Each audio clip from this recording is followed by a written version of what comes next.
the Supreme Court struck down a Louisiana law that would have required doctors performing abortions to have admitting privileges at nearby hospitals. Chief Justice John Roberts based his deciding swing vote on the precedents the court established in striking down a very similar Texas law in 2016. In his dissent, Justice Clarence Thomas railed against the court's previous rulings on abortion, saying, quote, "Those decisions created the right to abortion out of whole cloth, without a shred of support from the Constitution's text. Our abortion precedents are grievously wrong and should be overruled." So let's go straight to the source. Louisiana State Senator and author of the law at the center of this case, pro-life Democrat Katrina Jackson. Senator, great to have you with us. Great to be here.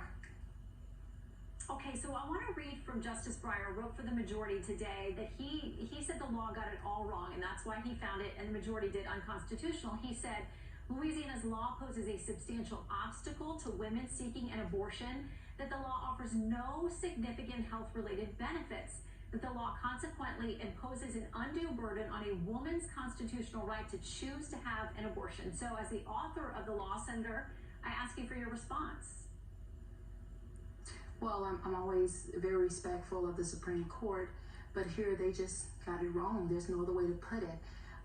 If you ask the women in Louisiana who have had abortions performed by optometrists, eye doctors, and radiologists, and OBGYN with no admitting privileges, if you ask those women who have been in abortion facilities and have hemorrhaged, and you know, when a woman has complications from abortions and begins to hemorrhage, the response time is very important. What they've seen is that they're either put in ambulances to go to the hospital with no follow-up, no continuity of care, or they're asked to leave the facility. And so when the Supreme Court said that there's actually no health benefit, we had tons of women over the 8 years I served in the House of Representatives Health and Welfare Committee to testify how beneficial it would have been if that doctor could have provided them health care at the time of trouble or complication during that abortion. And my understanding is there was bipartisan support for this bill. I mean, the governor talked about today his record when he was in the legislature. I mean, he's the governor now, but he said, listen, I'm pro-life, I'm a Democrat. I'm going to keep fighting for what he called the sanctity of life. It sounds like there was agreement across the aisle about this particular bill. Yes, a majority of Democrats and a majority of Republicans, a supermajority of the House and the Senate voted in favor of this bill. Not only did they vote in favor of the bill, they actually co-authored the legislation. This was the overwhelming will of the legislature, both men and women, both black and white, both Democrat, Republicans, and independent. And so this was a clear bipartisan piece of legislation to protect the health of women in this state.